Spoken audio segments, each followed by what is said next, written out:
fuck, I have to push your shit in. The dude was like, no, you ain't pushing shit. Yeah, so that's what happened. So kuna majuzi kwa tunaongea na Ian hapa na Rapture and we were wondering why did nani alirai sana anaitwa uboy mwingine wa Nigeria thingy Burna Boy. Yeah. So tulikuwa tunauliza did it reach a level where Burna Boy si ali jaza Madison Garden to share Niger bands. Listen, I'm not saying, but again, there's no smoke without fire. That's just all I'm gonna say. Do you think it reached a level where he was Puffy told him the mud is on your garden?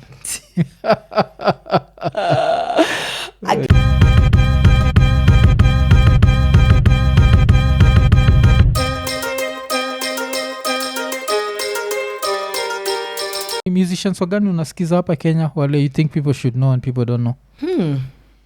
Because mi ni moja, I don't know kama unamjua. Nani? Mvua. Who's Mvua? You see, this guy, no one knows this guy, but after hapa ende umsikize. I got you. He's good.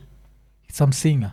He has a song called Malindi and another one Panda Basi Uje Nairobi. No. Then ingine ya Mvua Malindi, tupatane Malindi tupati na Wahindi. Okay, of course I'm saying it with a very fucked up way. He can sing. Like this dude, he's one of those dudes who start singing. Like he reminds me of Wenyo. Did you know Wenyo? There's this musician that used to. Did you ever hear Osogo? Uko fulani Momau, they did a song called Angalia Sa Wewe Ni Shuja. No. There's some dude called Wenyo. Wenyo's the bird. That dude could sing. Really? He still can sing. So Mvua is that sort of level. Okay. Paka he did a certain video and even reached out to like the director and be like, hey, mimi nataka hatukujua mse. Cause zero presence on social media. So I have to know like why are you doing music? Yeah. Are you doing it as a career or are you just doing it for fun? Honestly. Because I think so far he's just doing it for fun. So there's that. So if you come to musicians, there's that guy. Ikikam to ngoma, there's one song mwendaga YouTube na kasirika na nyii wote niko sure hata wenyewe hujaiwatch. Ngoma inaitwa Raha HSKE featuring Muthoni Drama Queen Mayonde.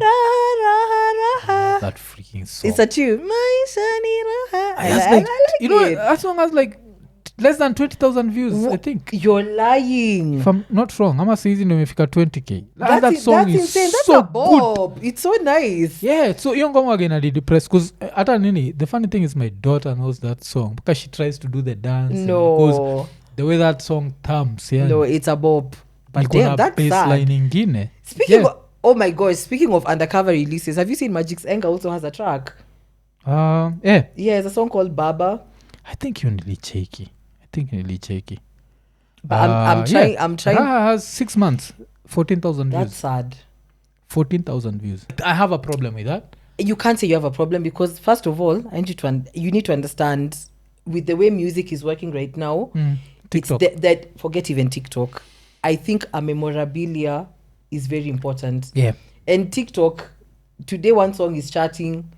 I promise you by evening there's another dance that's been formulated for another song. Yeah. It's I don't know how the marketing and the press release for this song was supposed to go, or distribution rather was supposed to go. I don't understand because it's a nice song, but it just didn't do the chart numbers the way it was supposed to chart. Yeah. But then, no offense, watoto wa siku hizi Gen Zs, these kids really know how to put their music out there. I know. They will be at every rugby game. They will be at every they will be in CBD.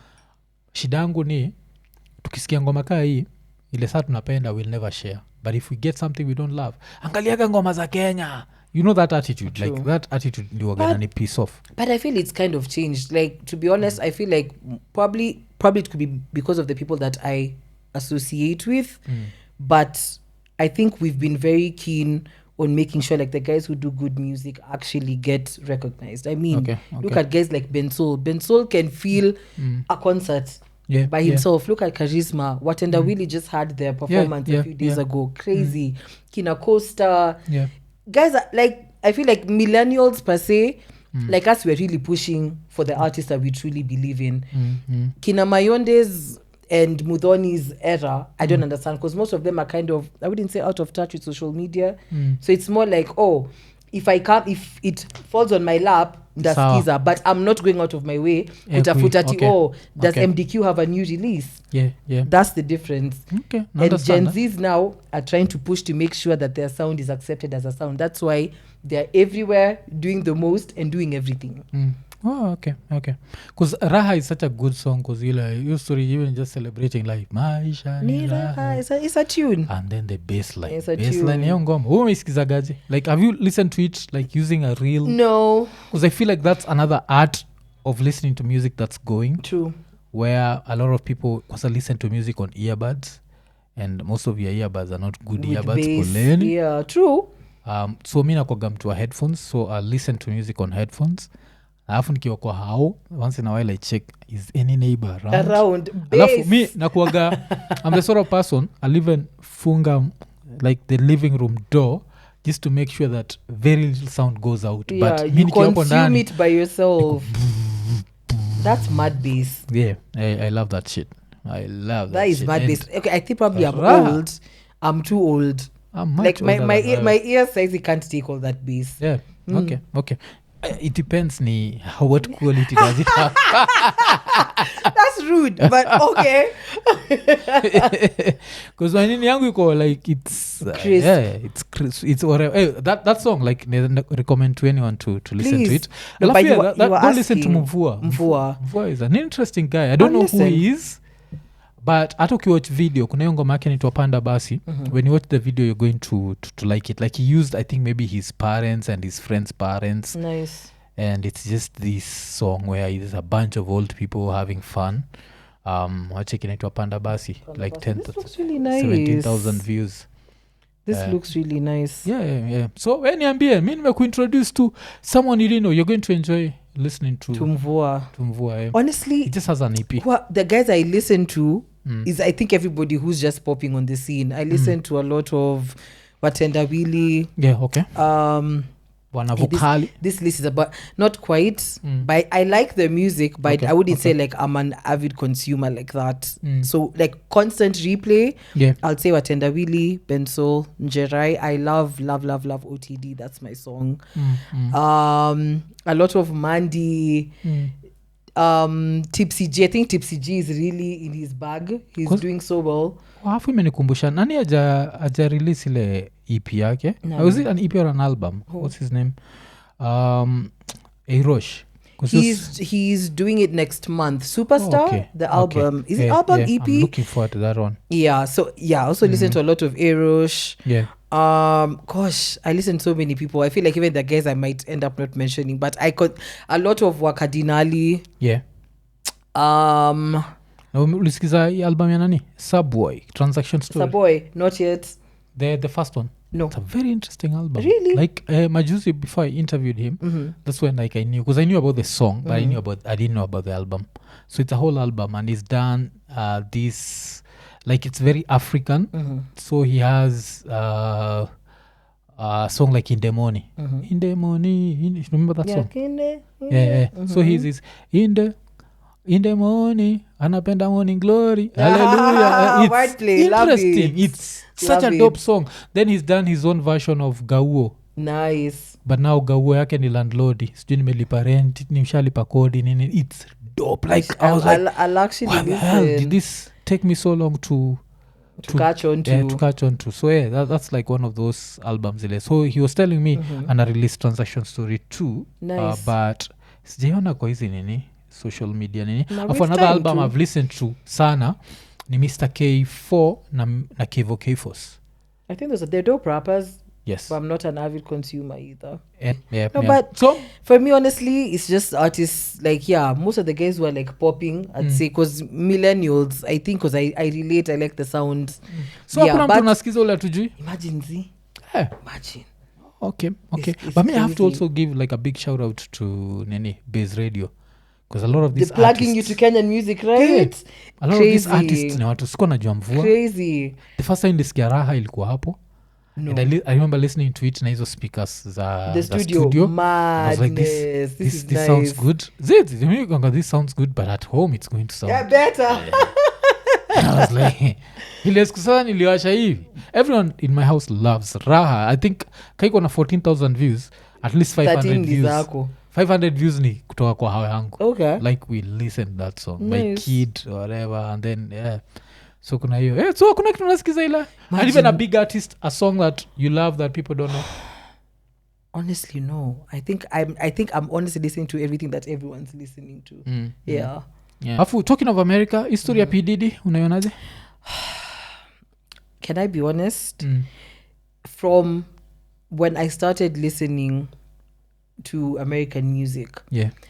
Diddy is one person who I have just never liked, and I'm talking since I was a child. Okay.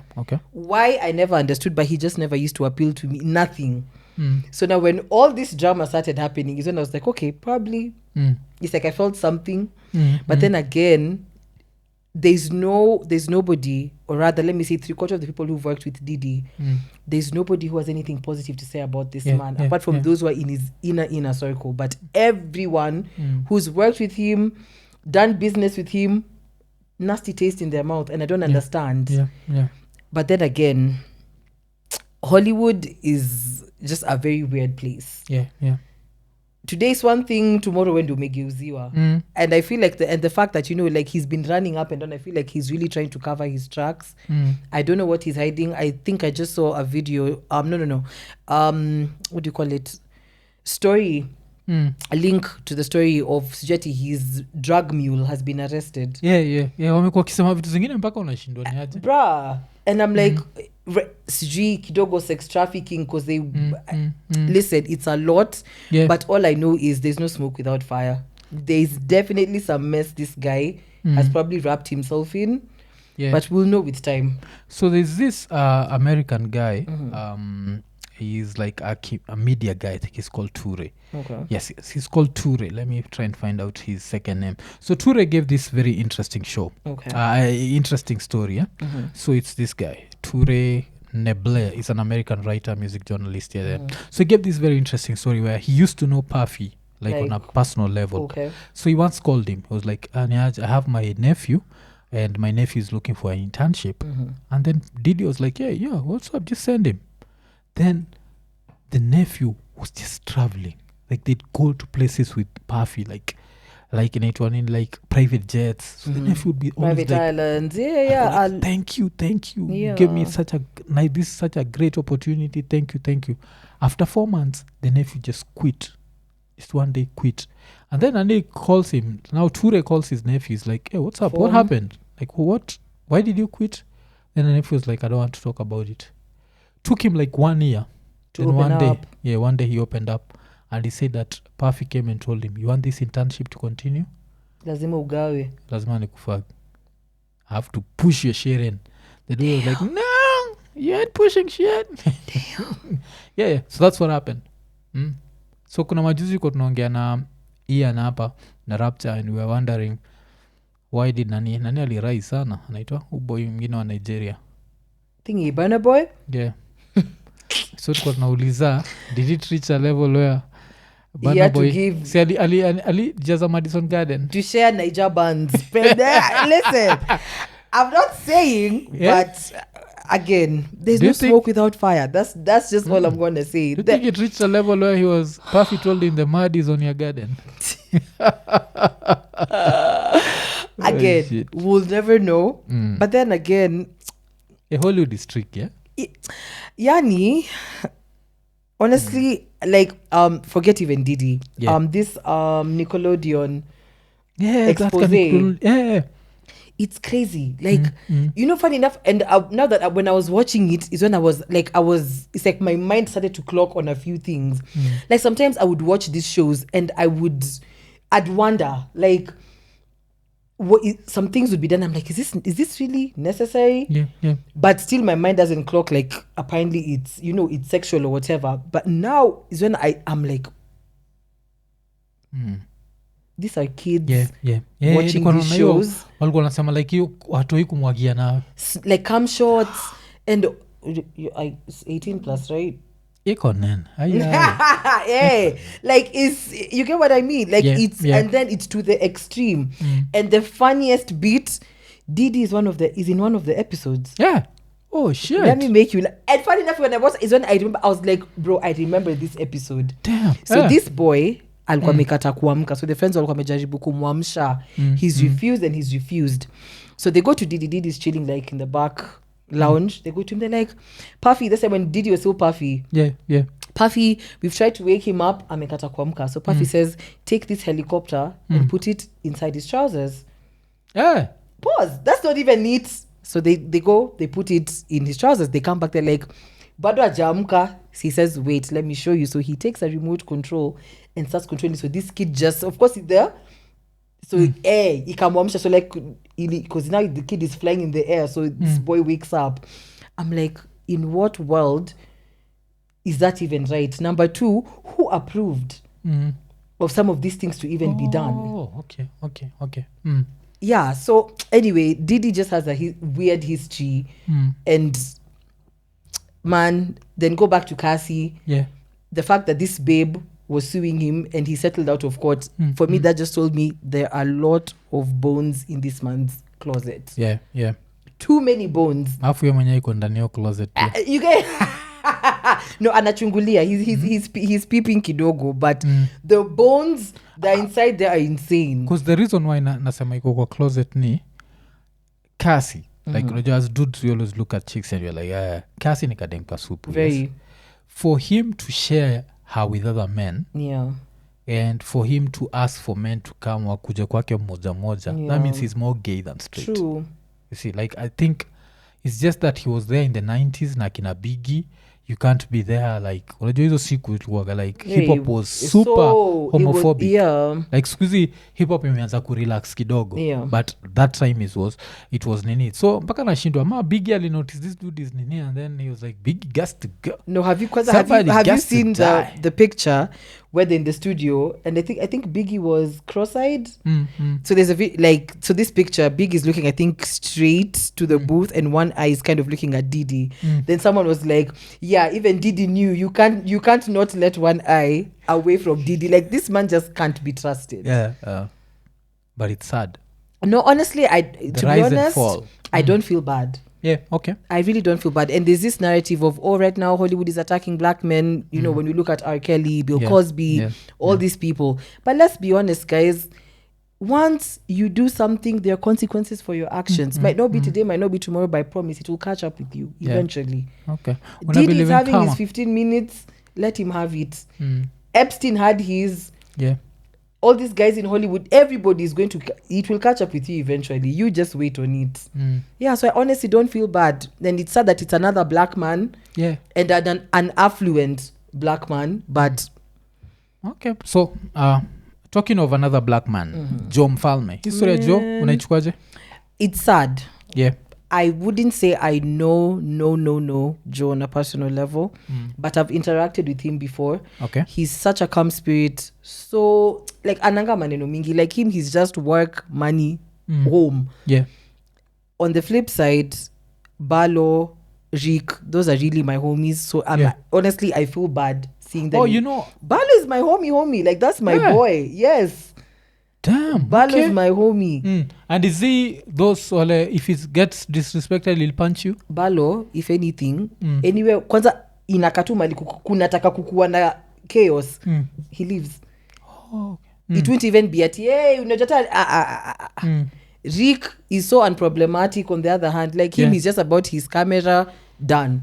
Like, and that's it's so unfortunate. You know, like your image can be so squeaky clean. Yeah.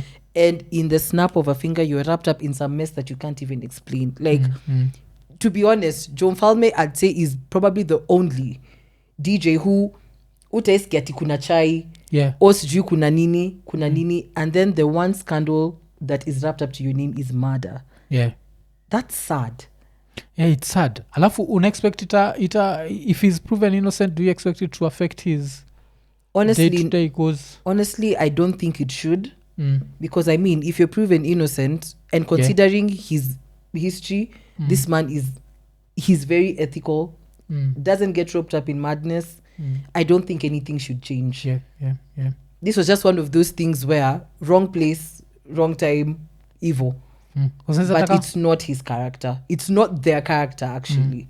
Because do you know what, this guy was beaten up mpaka I think he had a busted bladder or spleen. And I'm looking at us because I was looking at them because the news was they've arrested the bouncers and the cops. Yeah, I'm looking, I'm like, these guys are not would bouncers. never, even if first of all, that's one. Let's media anyway, that's a story for another day. But so mi naangalia naona how si bouncers.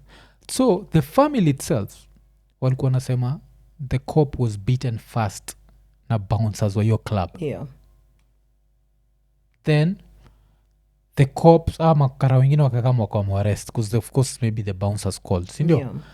Then how does it come to end up with these guys? And then nafeel ginika Kenyans really love when someone falls, so a lot of us really want this guy to be guilty, but the few of us, the story just doesn't add honestly, up. Like, it doesn't. Because of car paint upige mtu to death. It doesn't. It doesn't make any sense. Yeah. So hiyo ni story moja. No, but I really just hope they'll be vindicated. It will be a very sad fall from grace, to be honest. Yeah.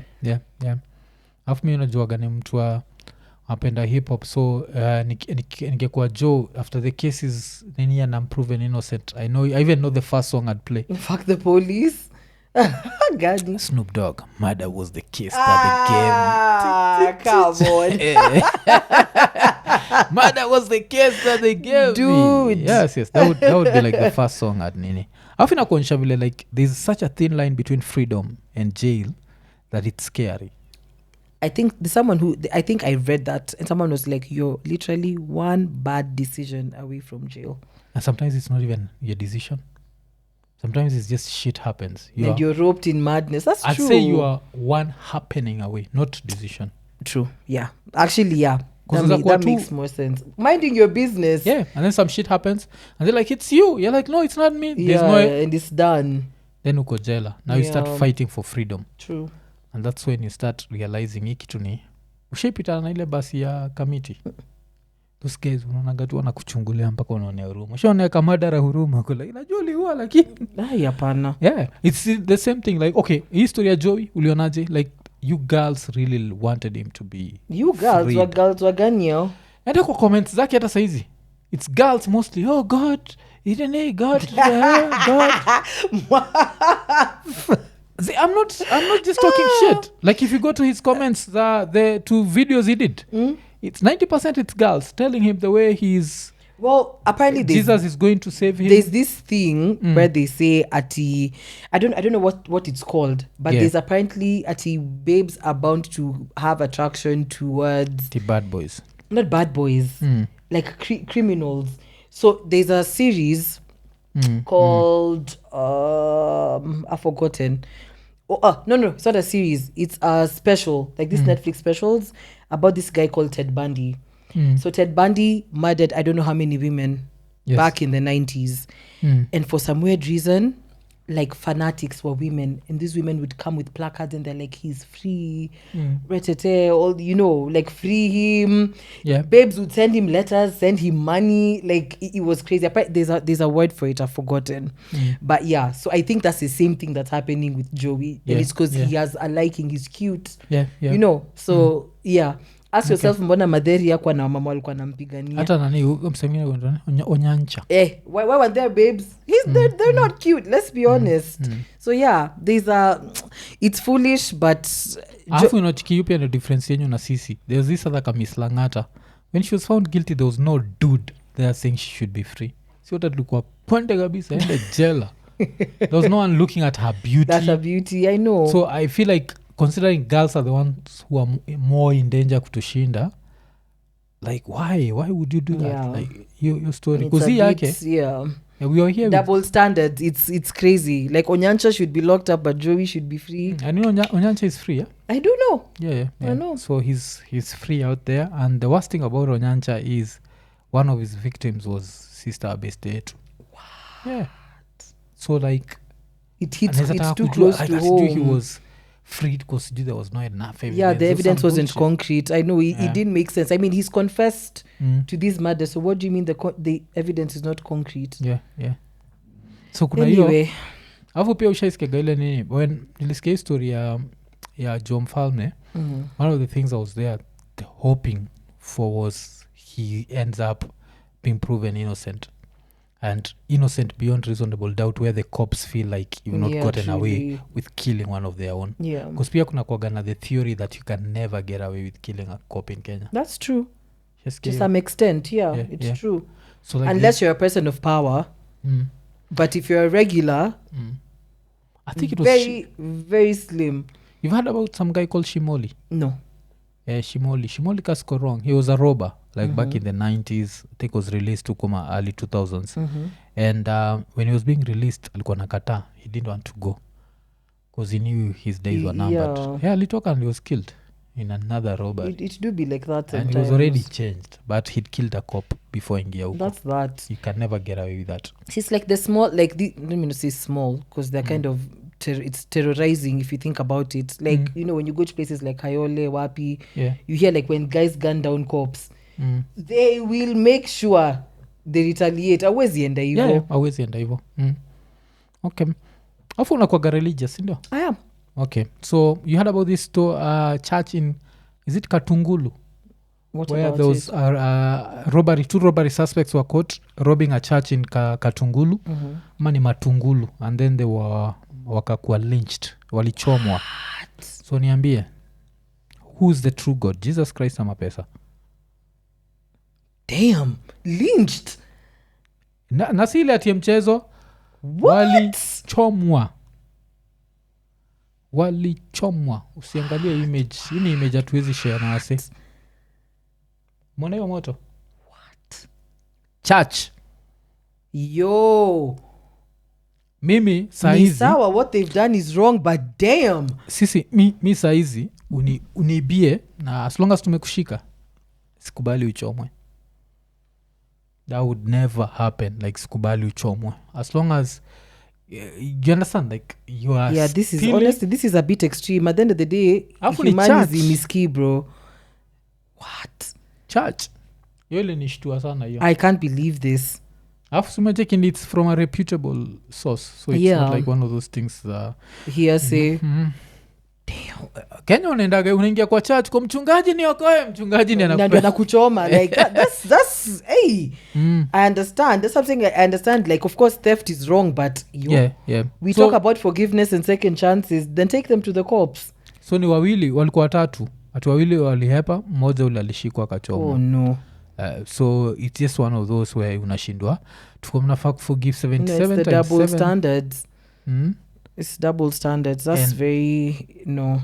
Alafu imenikumbusha like back in the days there's this one. Osha experience any lynching, like a thief being beat up? No. I lived in good neighborhoods. Not good neighborhoods per se. It's just no. So there's a story I hear my mom and my sisters talk about. So this was, I think, before, I think my mom was pregnant with me or something like that. So that at that time I think they used to stay in Umoja. So the story is this day I think steam ilikuwa imepotea, something like that. So they hear a knock on the door. So my sister, the firstborn, opens the door. So she opens but doesn't open the burglar. So she opens, she goes, ni nani? Nobody said anything. So she shuts the door. They knock again. So now my dad now, the minute they heard my dad's voice, they struck him in the head. They walked in, they stole stuff, they left. So I think they stole from 2 other houses, but then wakashikwa, wakauliwa. So the day when they got burnt, apparently they witnessed that, and like it bothered my dad so much, they had to move. So I never witnessed, but nimesikia tu story. Okay, damn. Hiyo ni cause mi kuna siku moja nilikuwa natoka Utawala. Never forgotten it. So you're coming from Utawala cause yuko ndio ocha ya wife. So hiyo time nilikuwa na drive. So nafika pali napata these like a lot of people wame block barabara and they're watching something and they're like nini na happen. So of course cause kuna gari zingine mbele zikaanza kuhoot. So as they hoot, see everyone moves like this to the side. Then tukienda hivi, so 2 people had been burnt. I think that's the reason niko nafikiria ni watu wawili. Kuna watu wawili walikuwa naiva, and one image that stayed in my head was kulikuwa na a woman who had her child on her back and she was there just watching. No. and I was there thinking like okay, the That's kid was traumatizing the kid was regardless. so young that hata ikumbuka, but nilikuwa there nikifikiria like these are people who are religious who've decided, because najua I'm a rare species huku sini wale, and we were just okay like unaenda church leo, thou shall not murder, au aliiba wacha tu moja. Yes, the double standard, that doesn't make any sense. Because but sasa kuna watu wengine pia the counter argument is that's what's made Nairobi safer to some extent. That's what I'm saying. In as much as kuna double standard also, there's still reality, which is why if like you said, extremism, if that's what it takes for us to feel like we're safe, it has to be done. Because inakuwaga nini, so na hii nini hii explosion ili happen Embakasi. Damn, I'm still traumatized, to be honest. Ulikuwa karibu? So where the explosion happened, literally my block is on that line. So ulikuwa ndani ya house? I was inside the house. So when I just heard boom, all I remember is my bedroom went orange. Dude, my windows had been shaking for almost an hour. Nikidhani ati, because sometimes on that side of Mradi you'll hear like gunshots, nini. So in my head I was like, okay, may it could be. But then this day, like, it was so violent, so I'm thinking, okay, maybe new pepper, like I had so many conclusions. But now till I heard the explosion and all I just heard was boom, my bedroom was orange, and smoke was literally inside my bedroom. Okay. So the first thing that I'm thinking is, because my mom's bedroom is literally now on the extreme, I thought, fuck, her bedroom is probably on fire. So I ran, snatched my mom. At least my brother was in the living room, akanacheza PS, grab him. So we are trying to go down the stairs. Literally, nikikwambia the whole estate was orange, you wouldn't believe it. Ilikuwa inakaa mchana. We're all trying to rush. This thing keeps going off, and the more it goes off, so... Ikwa explosion moja? Boom, boom, boom. Because nizile magasta kama? Yeah. So it keeps going off, and so from, you see, like where my cot is, although in as much as we're in the line, kuna zenye that are literally like imeshikana na the ukuta of where the gas plant is. So uko chini, some of the windows were shattered, some people pia walichomeka because like it exploded, ilikuwa ina fly.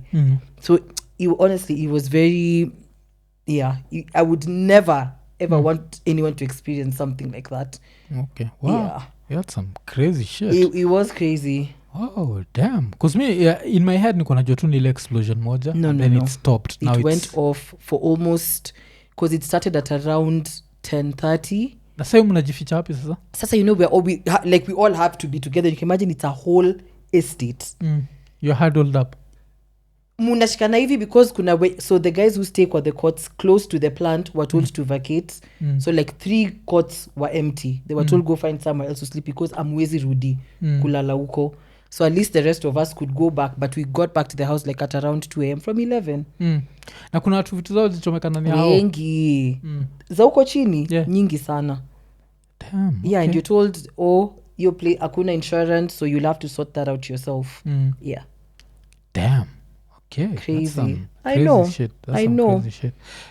Alafu pia tukigo back to podcasting, one of the things, one of the jokes nishaiona as a podcasting online I found to be super interesting was the easiest way to catch a thug in America is let them start a podcast. True. They are going to confess. True. So nyinyi ni story gani vile mshaipatiana hapo kwa podcast like damn, did we just do that? Like nipatie example moja ya Chaksi, ingine yako na ingine ya, because the stories are out there, I'm guessing. Yeah, evidence. Na ingine ya Mwas. I think mine probably tu nilivuta bangi shule. Yeah, okay. Because you niliresist na niliresist kabisa. So ulikuwa seko gani? St. George's. St. George's. Hii moja Dennis Street. Okay. So you just know, kids being kids. We just got roped up into some mess. But what age? At the time I think I was 14 turning 15 because my birthday is in December. Form 1? Form 2. Oh, okay. Yeah. So tuliweza tu kucheza na bangi. Nana kuta na weed. Lazima tuende pole pole. This is a podcast. Nani msikize mic check. sawa tupatie hiyo ni episode gani hata ukumbuki sikumbuki honestly. hii I sasa really, story ndo now we advertising my I really can't remember, but basically because I used to play hockey. So I think we had a game the next day. So the guys who had gone before were basketball guys. So one chick in my class, alirudi na like 3 rolls of weed, if I'm not wrong. Damn. So first of all, that was my first time seeing a joint. So I'm confused. I'm like, dude, what exactly are you supposed to do with this? They're like, nah, just light it, smoke. So pia alikuja na kiberiti. Then what happened? Us being fools tukakatana. So I was given like a full joint. So I split it like 7 ways with my friends. Dude, hiyo kitu iko ifanye kitu. Yes, inafaa ku yeah, like pass. Sasa tujuisi we think that everybody is supposed to have like their own share. Mafala. So katikati ya usiku when guys are asleep, we light it. We didn't even get high, nothing happened, but the whole dorm ilikuwa inanuka bangi. Oh shit. Uzuri, my school used to carry perfume. So what's the next bright idea? Kila mtu toa perfume yake, spring the corridor, spring the room. At least your harufu iishe. So the next day you can hear guys chatting like, jana mulisikia dorm ikinuka bangi? We were like, oh my god. So like after a month, I'm called to the deputy's office. Dom ikinuka ndom. Bars. So yeah, I'm called to the deputy's office. I'm being told, write a report. Me being me, I'm like, report on what? You know what happened? When? I'm like, imagine me mpaka mniambie mimi hakuna kitu naandika.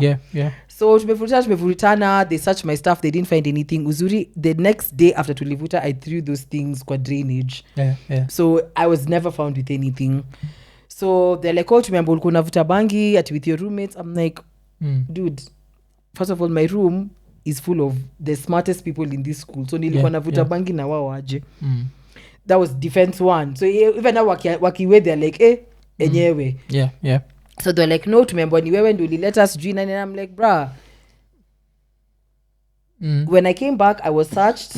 Nothing was found. So what do you mean nilikuja nazo? Yeah. Anyway, so they tell me they want to take me for a drug test.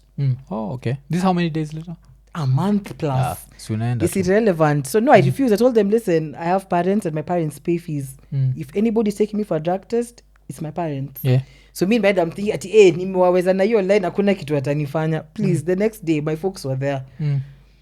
Yeah, so I'm told, confess. I'm like, bro, I'm telling you, I didn't do anything. Yeah. So they plead.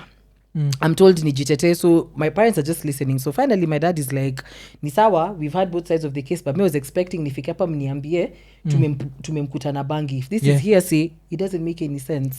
Yeah. So I was like, me I have to go home for like 4 days. I need to breathe. So yeah, nienda home for like 4 days. Chill, nikakula, nikanona.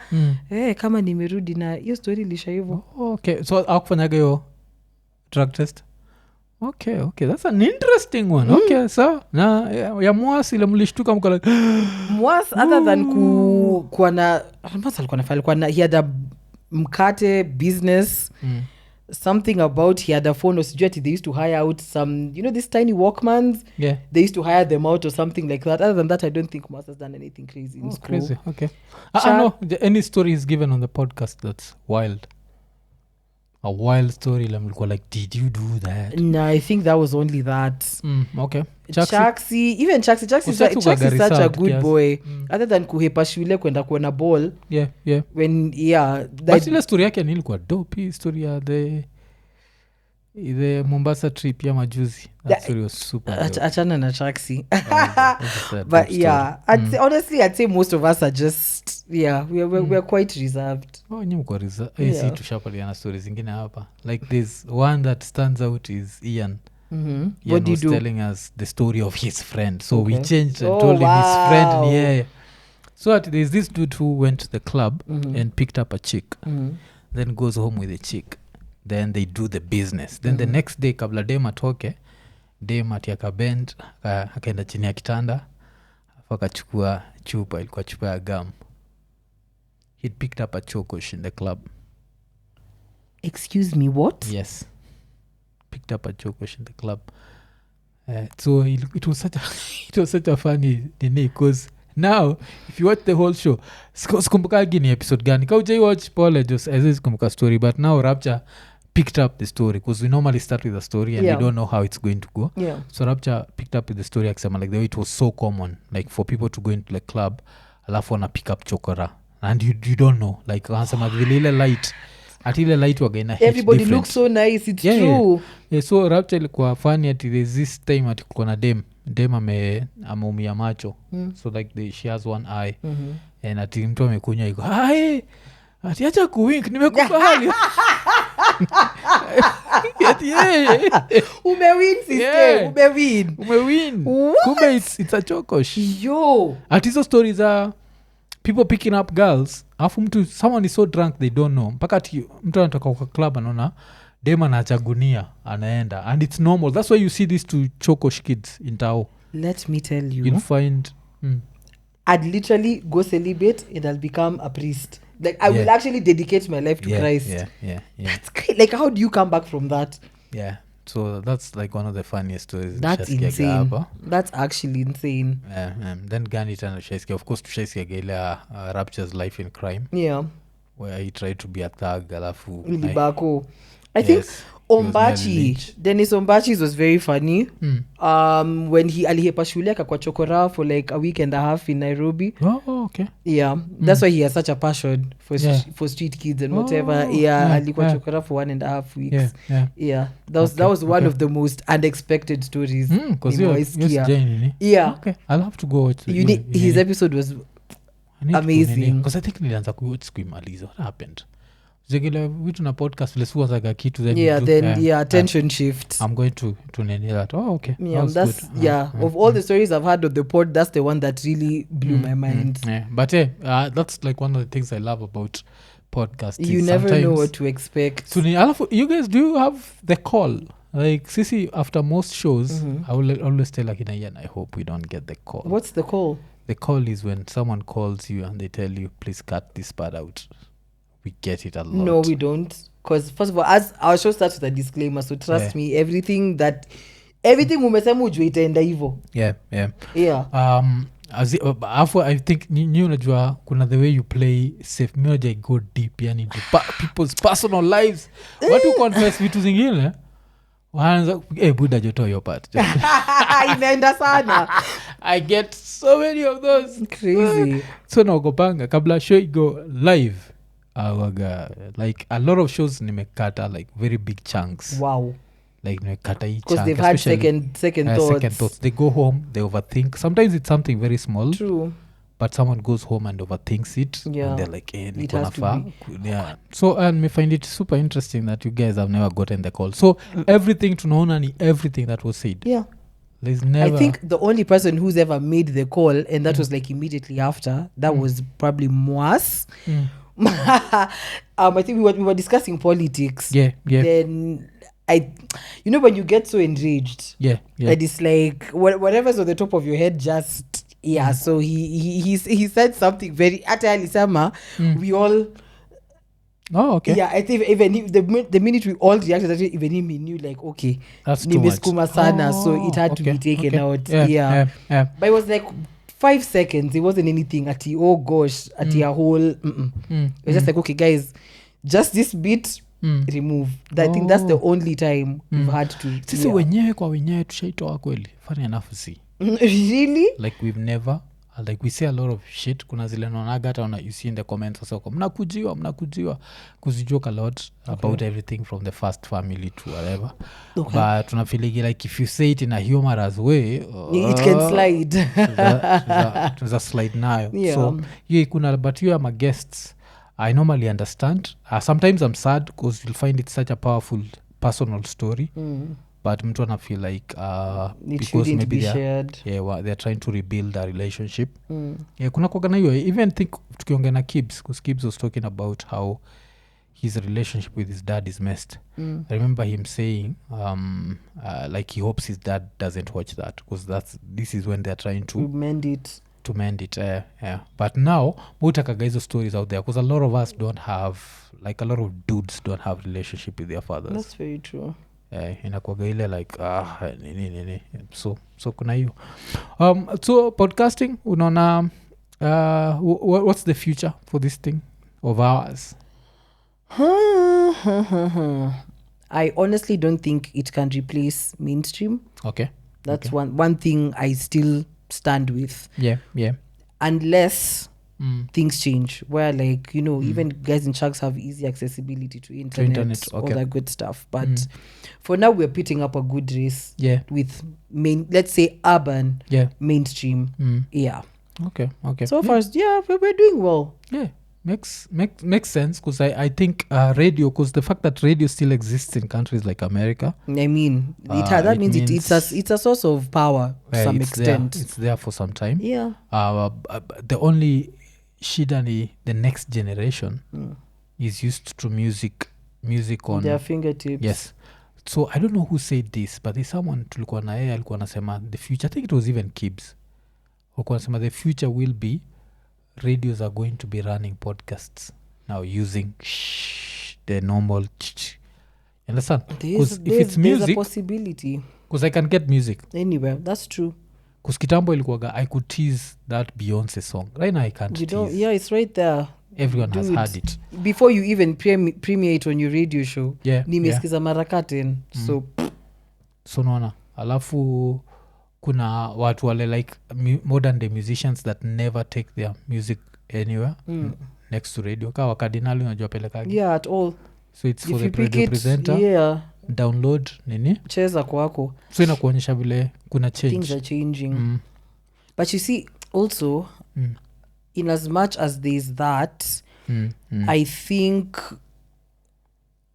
probably in terms of making money, there still will be a struggle Okay. for podcasting. Yeah. Because radio kind of has it on lock for now. Yes. But like I said, if those few things change, I mean, like right now it's gradually changing. Yeah. Guys are investing more into podcasts. You'll see like collabos or endorsements.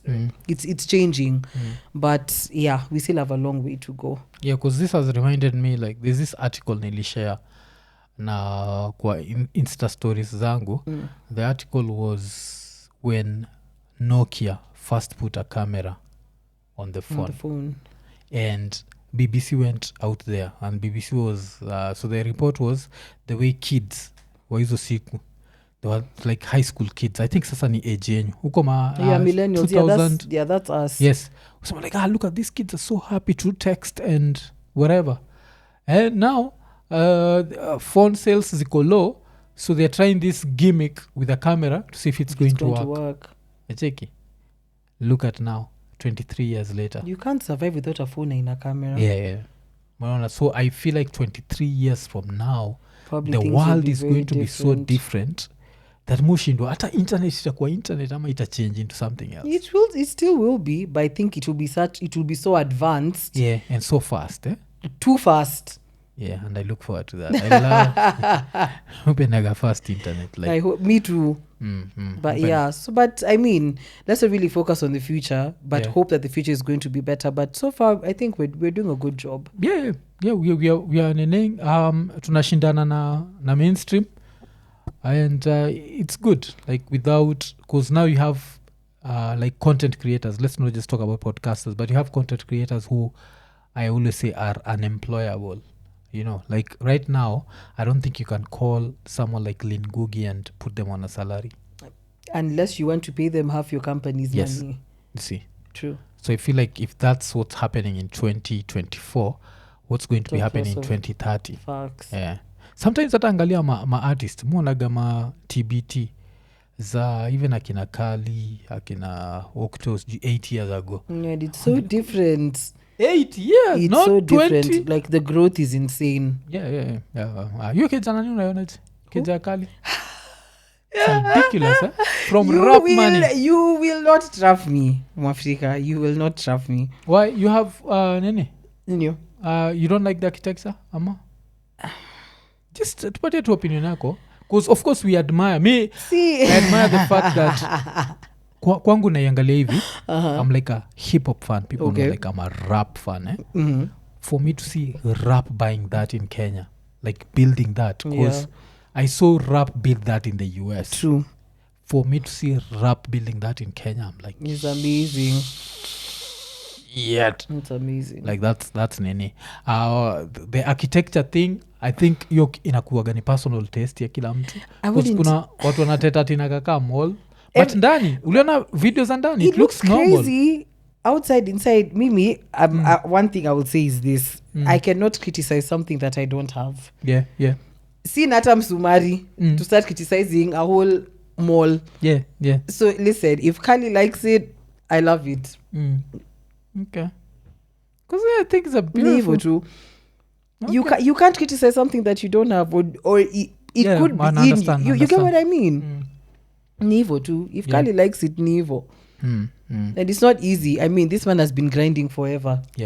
Hata getaka kujenga skyscraper, it's fine. Let him do what he wants to do. I think there's a certain video on my channel kuonyesha vile time of fly haraka. Let me see when it was. There's a time we did Nairobi something. So it was the previous county government ya Kidero. I'm one of the biggest. That's Kitambo. One of the biggest nini wa Kidero, but there's this. So the person who was handling entertainment at that point knew me. So akaniambia, like, look for rappers. So I looked for Kali. It was Kali. I think Octo was supposed to come, but Octo hakuwa yosiku pia. But they were supposed to both perform. Nani was there pia. Okay, it's 9 years ago. So this is 9 years ago. Nakumbukaga do tulilipa Kali. It was 40 Gs. I'm sure right now ukipigia Kali mwambia 40 atakwambia Buddha. So that's, you know, nakwambia, like the power of 9 years. Like we joke around, but 9 years is a long time. That's true. And that's why niko na hope na podcasting. I feel like it's only gonna get better. I agree. I truly agree. It's going to nene. Oh, okay. Na hizi nene live shows zenyu zimekuaje? They've been okay. We're actually planning our next one next month, because we had said once we get to 30k subscribers, we were going to have a live show, which we already have. Okay. So what we're thinking is just a sports day, because I mean, we've been dropping so many episodes like back to back. So we think, just for a breather, like, let's just come, let's have fun, play games, then have like a mini concert. Yeah, and call it a disc. Kila mtu amefurahi. Sinakwambiaga hiyo kwenye phone book yenyu waga Kali. Like the other one, you had a mini concert with Ben Sol.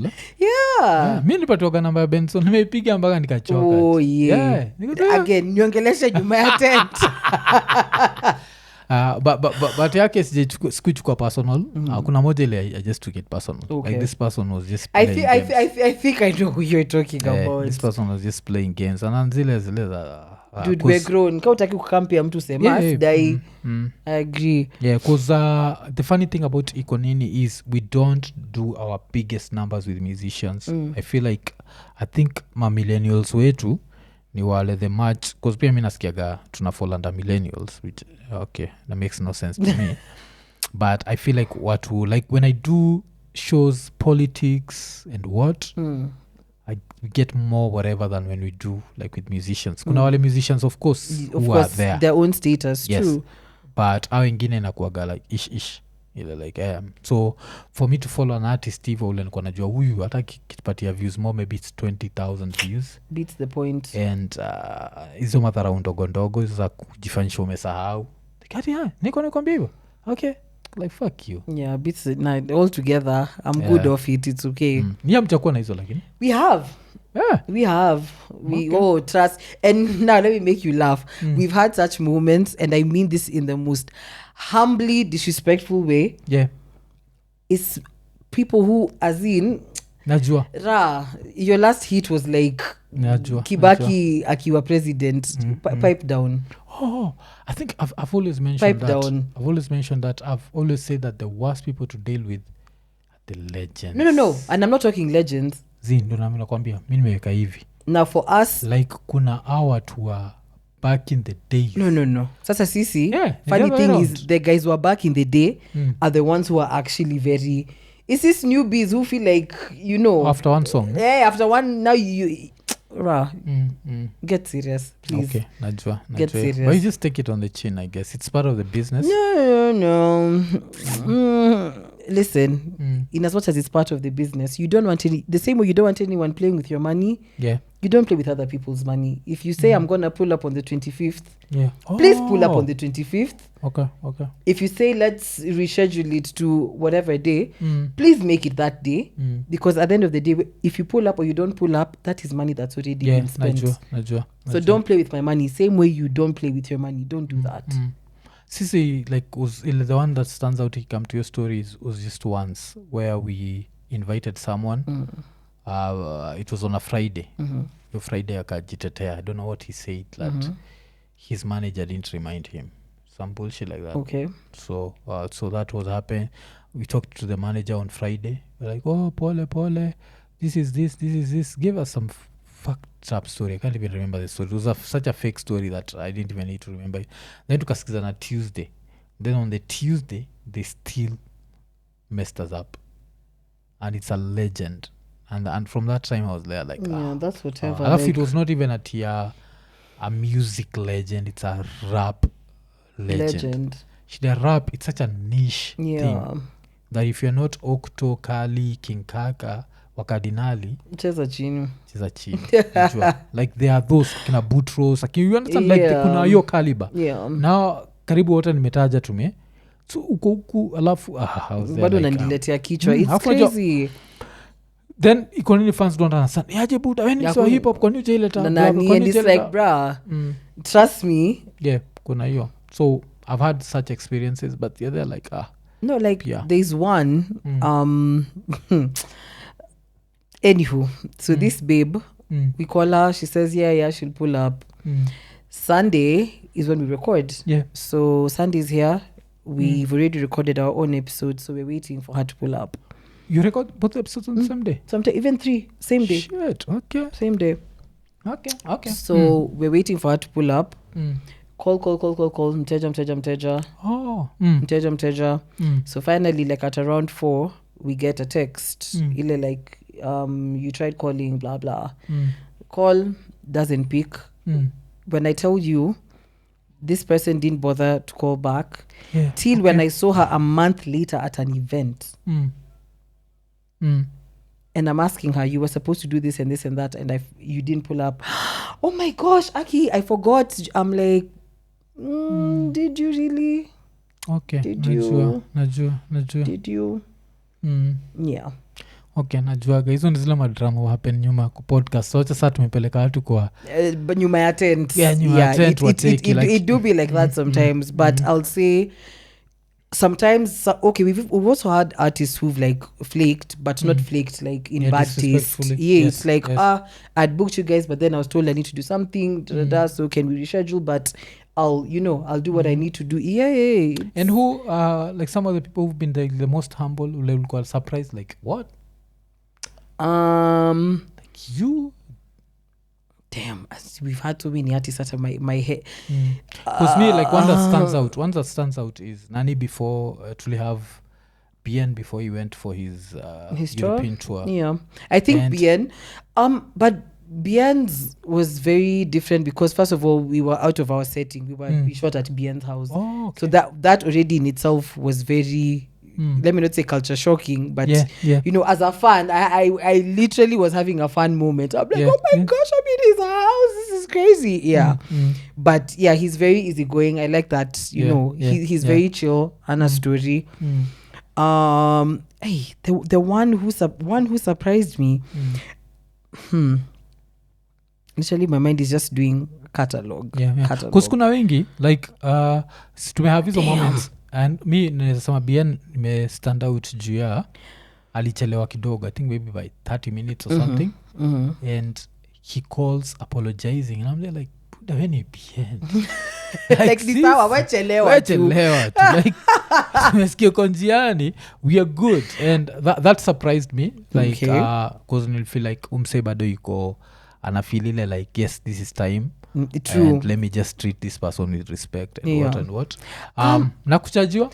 Person that surprised me, I'd say Siwa Saida. Oh, okay. Actually, I'd say Siwa and Domani. The two, because I was really expecting you know, like this street persona, you know, just how they are in their music, in their videos. That's literally what I was expecting. But Sua was so chill. I remember even after we finished recording, before he left, story, he's actually very funny. He's actually a very funny chap. So the two of them, Domani. I wanted to make a wish list, sisi. But I've never, again, nyongelesha nyuma attend. Sasa I'll do that. Na kutry kuchajiwa? Cool. Has someone ever tried to charge you? Like, for me to come, you have to pay me this and this? The babe that I'm telling you. So when I met her and I asked her form, so calls like after a few days, now fake apologizing, then now slides it in. How much are you guys gonna pay me to pull up, bro? Okay. Unafikiri kuna shida na hiyo? Cause personally, the way easy conversation happened, like unacheki kama yako, you don't know how long you're going to talk. Exactly. So I'm always like, if you put a price on it, you're going to put a time schedule. True. And apart from a time schedule, you might want to look at the questions before. Or you might be dismissive. True. So the minute that someone brings it up, now we're like, already, because I mean, it's supposed to be for. In my mind, I believe by the time I'm calling you and I'm telling you to pull up to the pod because I want us to sit and talk, it's because I feel like you have so much value for the culture. Forget the time, forget for that you have value to the culture. So, and these are stories that you hear Chaxi saying that all the time. Like, these are just stories that we just want to archive. So that even in the next, you know, the children of your children will sit down and listen to and to understand why we say Bien is a legend. Because let's be honest, the kids right now don't understand why we value Issa so much. And it's because Akuna archives for them to understand what kind of person he is or was beyond the music. So when you sit and say that you want to be compensated for your time, I fully understand. Yes. But some things, really, you cannot equate. Yeah. So, I sit on the fence when it comes to, you know, like being compensated for your time.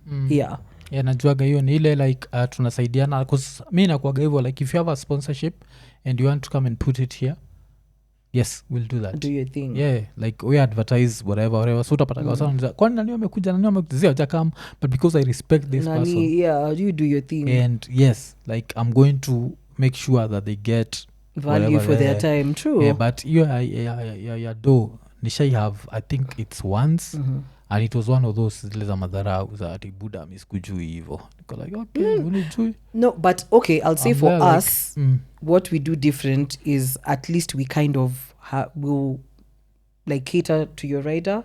So like we'll ask you, okay, you're pulling up, what would you like? We'll sort it out. Okay. That makes sense.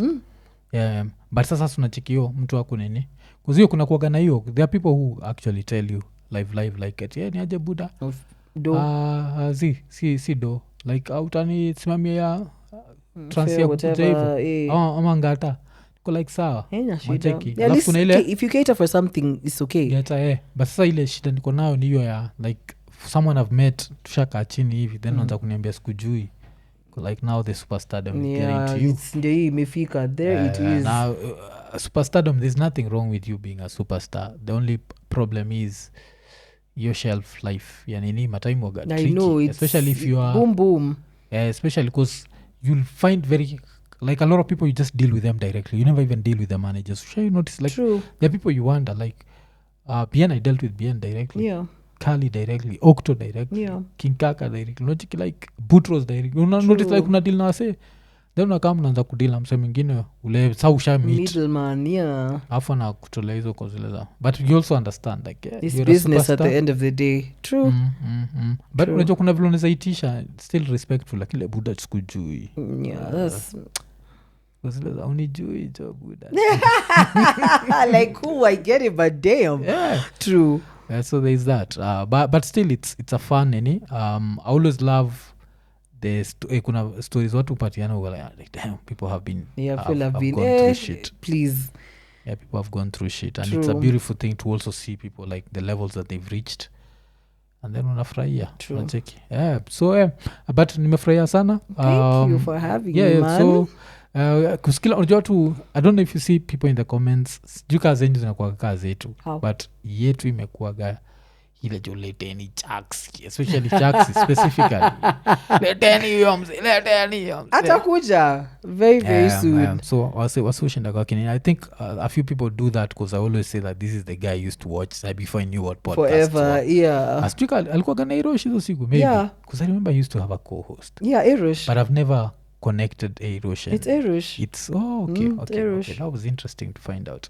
So it's been It's whatever been- an how- interesting journey. 7 years. Mm. 7 years. Yeah. Shit. Then he was born to do this. It's Shit. that he doesn't call himself the mastermind for nothing. It's for a reason, and Yeah, there it he was- is. He was born to do this shit. Exactly. Damn, me 3 years na saizi na film mini Like, mzee in dude, the game. he's the godfather of podcasting, whether we want to admit it or not. Yeah, He is. mpatiaga nini zake because it's him and then now the people who made me know what a podcast is ilikuwa kina Calvin. Unverified radio, Yeah. exactly. Not even before after Unverified when now they became the mics are open podcast.